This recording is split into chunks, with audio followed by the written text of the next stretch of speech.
This is Frogger. He's back apparently. Hasbro Interactive, together with Konami, decided that 1997 was the year that this goddamn green frog was going to make a comeback and be the bane of my existence. And what are we doing with this comeback of his? Well, this is the PS1.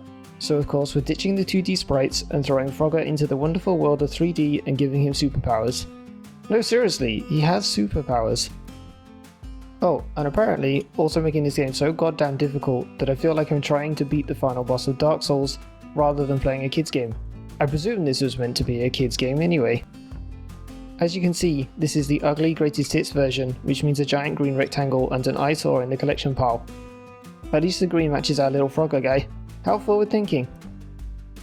I'm pretty sure greatest hits stood more for the subtle foreshadowing of the amount of times I'd get hit by a vehicle, rather than the number of copies this game has sold though. How does Frogger seem to end up needing to travel down or across roads so often anyway?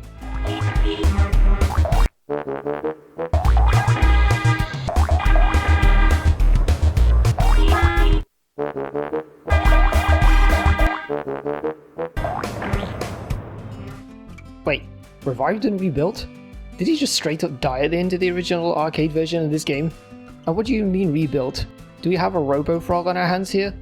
That might explain the superpowers he now magically has. What are these superpowers anyway? Okay, so, heat-seeking tongue, power croak, and super jump? Yes, one of our frog's superpowers is that he can do frog things like jumping. Just higher? Does that count? Also, I don't know if I just missed the thing that activates power croak or what, but I swear it did absolutely nothing during my entire playthrough of this game. What else have we got here? Some frog-related puns, dozens of challenging levels. Yeah, that one was accurate actually. There were more than a dozen levels, and challenging doesn't even begin to describe it. I swear sometimes I spent a solid week on and off trying to beat one level. Don't forget the most important thing though. Cool musical scores! I'm sold. Not gonna lie though, the soundtrack for this game was actually really good. Like, as much as I raged at and rage quit this game, I spent the rest of the day humming the music from each level. Alright, that's enough of staring at this case like we're in the middle of EB games in 1997. Time to actually put the disc in the drive and take a look at this thing. Is this a drive? It's a PS1, is that how that works?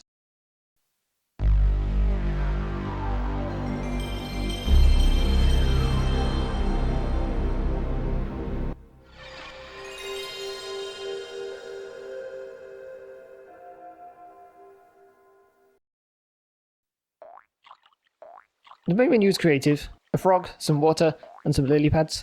Fits with a game, I suppose. Alright, we have start, race, and options. First things first is always the options. Oh my god, what the hell is going on here? Why do I feel like I'm about to get seasick whilst adjusting these options? Good lord. This is cool and all, but who signed off on this? Maybe it wasn't so bad on a CRT? But good god, my brain doesn't like this at all. Alright, let's start. Check out this giant tower of levels we can choose from to get started. It's a neat design if you only want to scroll down a few levels, but I have to press down on the D-pad every time I want to move down, and well, if I'm all the way at the bottom, I gotta spam that thing to get down there. Why can't we hold the button down? I'm gonna end up with blisters on my thumb just trying to get to level 27 or whatever it is at this rate.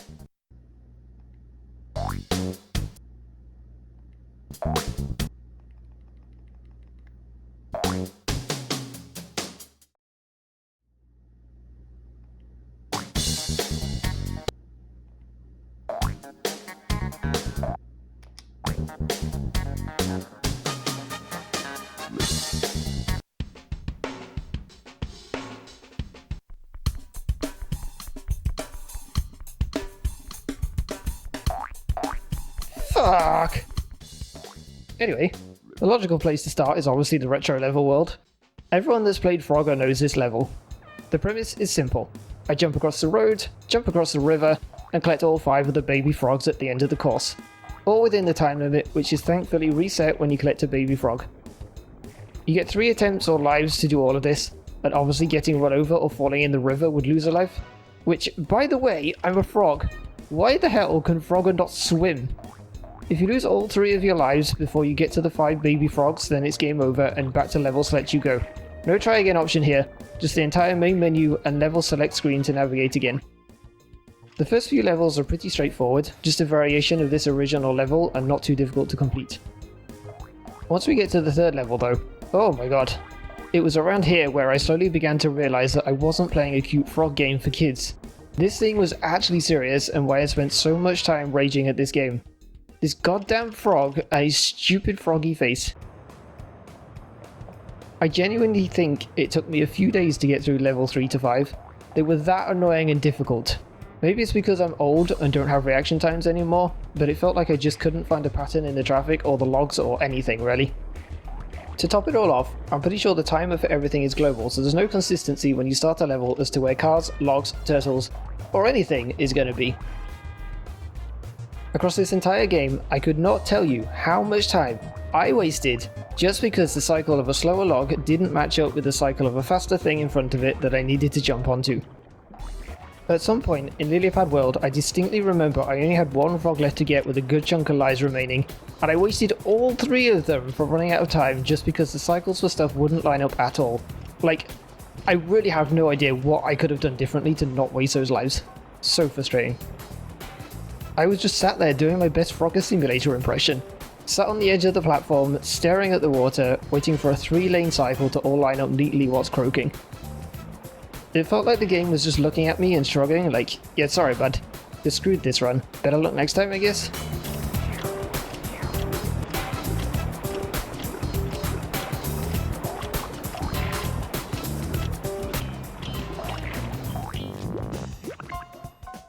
Little did I know that these would be the least of my problems in just a few levels' time. We got to a little level known as Mower Mania, and my entire week was unravelled just trying to beat this level. Yes, you heard that right, it took me a week to beat this level. As you can guess from the level title, there's mowers everywhere and they will kill you instantly. Our poor little frog ends up in multiple pieces on the ground thanks to these things. Normally, mowing is therapeutic to me, but I think I need to reconsider things after this level. This is where the actual hell started for me though. This is where I discovered that either thanks to the NTSC release or just some shoddy coding, this game will drop inputs like there's no tomorrow. It simply would not pull the controller fast enough to make some of the tight runs you need to do, and it drove me mad. The worst part was, it was completely unpredictable. Sometimes you could spam your D-pad direction and it'd enter all the inputs fine and nothing would get dropped. Sometimes it would read one too many and you'd jump too far. And sometimes it wouldn't read all of them and well splat. You run over because Frogger decided to stop for a quick snack whilst being chased by a mower. Oh, right, and also, this was probably my controller, but sometimes it would just input the completely wrong direction. I'm here spamming D-pad down and Frogger would decide he wants to jump sideways into the hedge. Except, he can't go sideways because it's a one-tile corridor and instead he just stops and accepts his fate whilst I'm shouting, "Frogger, no!" at the screen. And on the subject of mowers, where can I buy one of these wireless death machines? Does Home Depot keep them next to the garden gnomes? I'm not done with this level yet though. It felt like Mower Mania was the first level to really highlight a lot of things about this game that just made it more difficult than it had to be. Sometimes you just got super unlucky playing this game and it sucked. Trying to figure out where all the frogs were whilst on a time limit was bad enough. But more often than not, I just ended up dying due to what felt like bad luck because the camera wouldn't give me a big enough overview of what was going on.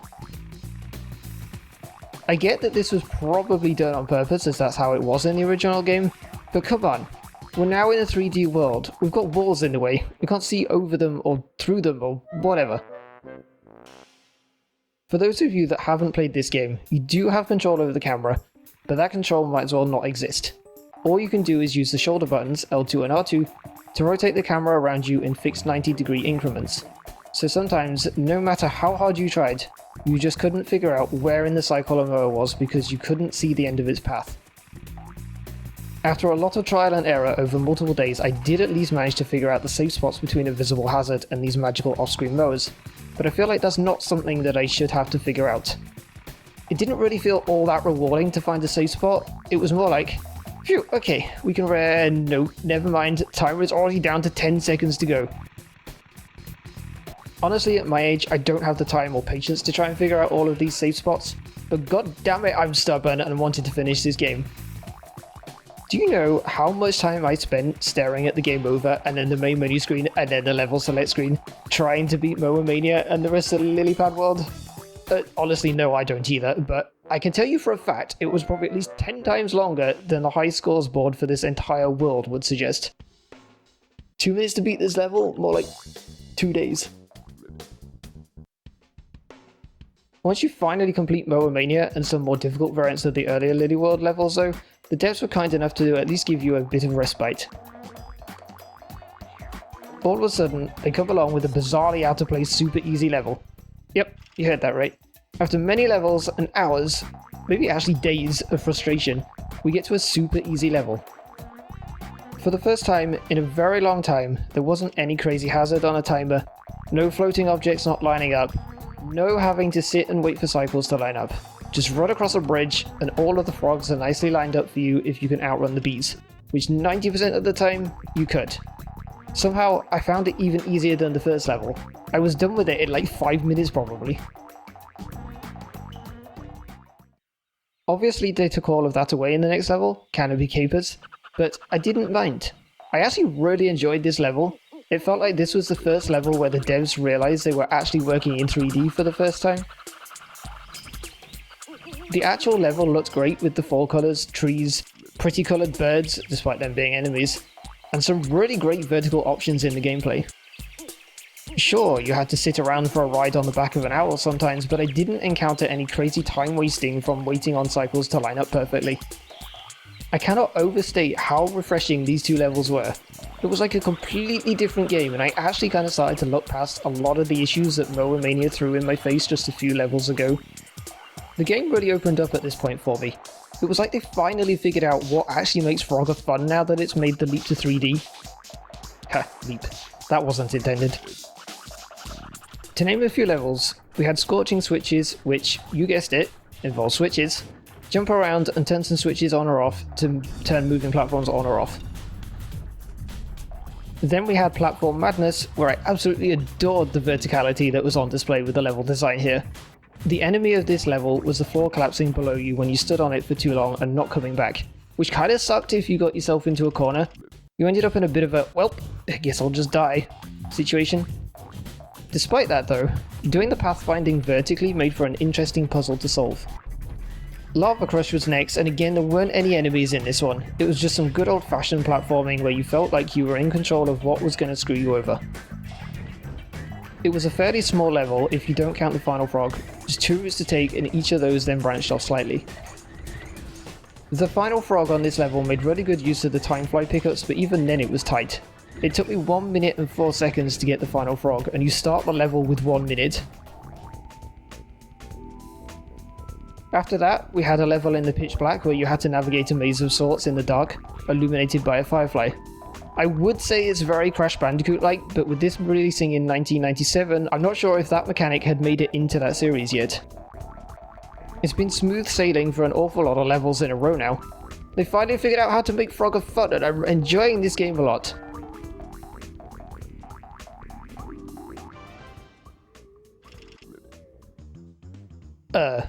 What do you mean by Frogger goes skiing? Given the zone I'm in, I know for a fact this isn't a fun snowy mountain level where we strap some skis to Frogger and go and have a blast. Yeah, I was right. Fuck this level. Back to square one with the level design we go. Who in their right mind thought that a level which is made up of purely ice, is almost pitch black, and has no frame rate was a good idea? You just had to hope you could complete this level. You flung Frogger into it, lost all control as he slid around on the ice, and shouted as you tried to be quick enough with your inputs to get him to move out the way of enemies that you don't see until the last second thanks to the low draw distance. Between Frogger now handling like a shopping trolley, which is being generous, and the low frame rate, this level was infuriating. The game would have been a million times better without the stress that this level caused. Just delete it. Gone. I don't need this in my life. Luckily, this was the only level of this kind to actually exist in the game, because if I came across a harder version of it further in the zone, I think the Frogger disc would have actually been frisbeed off my balcony. Once we got out of the spooky zone, we found ourselves about 38,000 feet in the sky walking along on clouds. How dreamlike. The level design wasn't though. This was just back to the usual garbage of waiting for cycles to light up.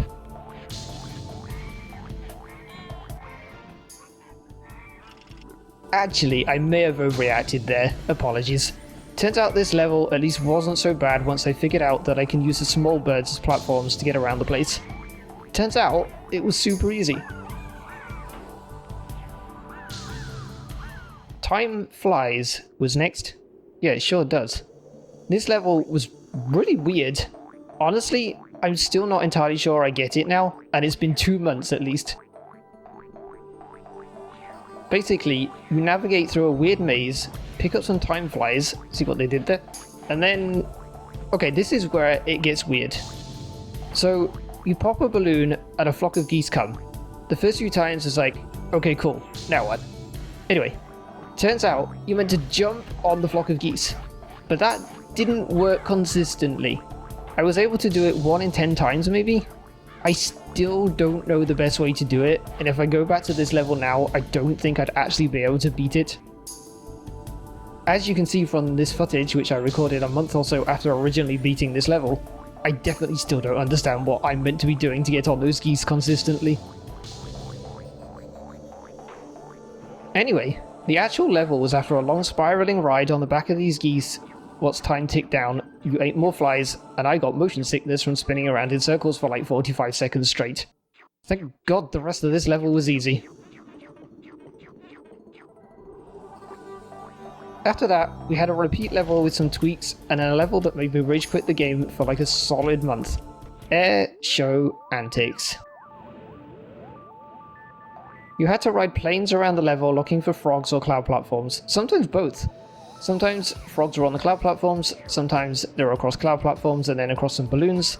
Anyway, point is, I had absolutely no idea where I was the entire time, because everything literally looked the same. Figuring out what path to take to get to a frog you saw on the edge of the screen took so long. Oh, and those cloud platforms I mentioned? Yeah, they all have helicopters that randomly burst through them at random times with a hitbox that made no sense. It felt like it was both huge and tiny at the same time. Really weird. I guess one bright side of that was that the death animation was pretty good, as Frogger ended up in multiple pieces thanks to the helicopter blades. Honestly, it felt like this is where the game started going downhill for me in terms of levels being difficult but fun. For instance, Platform Madness and Lava Crush were difficult but in a brain-riddling way which made it enjoyable. From this level onwards, it turned into just having to deal with multiple ridiculously tight cycles at the same time, which just made the levels feel incredibly impossible at times. It wasn't a, okay, let me sit and think about this. It was a, holy shit, this is actually out to get me. It definitely felt like some of these levels were beaten once by the designer and then never again, but made it onto the game because it was beatable. There were back-to-back levels of what just felt like the devs discovering what a slip and slide is in the real world and thinking it'd be fun to incorporate into this game's level design. Spoiler alert, it wasn't. I spent more of my time not being in control of Frogger than I did during these levels, and that made it infuriating. I did chuckle at one level that they named Reservoir Frogs though, a nice little I see what they did there moment during the, at this point, rage-filled gameplay. Which only intensified when I found out this level contained the 2 hardest frogs in the entire game to collect. You had to brute force yourself up a gooey, slippery, sloping pipe to get to them. Twice. I'm not joking about the brute force either. I literally just mashed the jump button as hard as I could and hoped it would slowly move up that pipe whilst the timer not so slowly moved towards 0. Honestly, getting out of these dark and dingy levels was a massive relief. It meant we got to go play in the desert now. These levels are bright and vibrant again, a very much welcome change. I had hope again. Well, for one level at least, that I hated everything again. Boulder Alley was one of those levels that was slow and tedious and required a lot of patience, which I was very much lacking at this point. The worst part was the slowest and most difficult cycle-dependent part of this level needed doing twice. I'm starting to see a pattern here. The usual repeat and make harder versions of the first 2 desert area levels followed this, and then here we are. Big Boulder Alley. The final level of this game. I'm so close now. I can almost taste the end. I just gotta beat this one level and that's it. The next one is like a fun bonus level. Alright, so clearly a more difficult repeat of Boulder Alley. That sucks. But alright, we'll suffer one more time and holy fuck, what is this? This is insane. This is like 100 times more difficult than Boulder Alley was. And you know what? After a week of trying to beat this level, I never did. It will forever sit unfinished on this save file. I'm in my mid-30s. I don't have the time or frankly patience for this level anymore. That's okay. We'll go play something more relaxing instead. Yeah, that's a good idea. Don't even get me started on the golden frogs that are available to collect in each zone. I did pretty good at accidentally finding them, but I think once I hit the sky zone I just gave up as I wasn't able to stumble upon them as easily. You know, despite my justified annoyance at this game, I kinda weirdly enjoyed it. Sure, I'm walking away from it unfinished because the game just got way too difficult, but it had its moments of, oh wow, that's cool. On the flip side of that though, were two things. One was the weird power-up system. They felt like they were kinda pointless apart from the time flies. Maybe I just didn't know how to use them, but I was more concerned about finishing the levels rather than going and finding a random bug to lick that only lasted until I died or collected the next baby frog. The other was the obvious inconsistency in level design and perhaps making sure they were beaten by more than just one developer or its designer. By the way, just to make you feel old, this game turns 30 years old in a few years. 2027 is not all that far away. Until next time!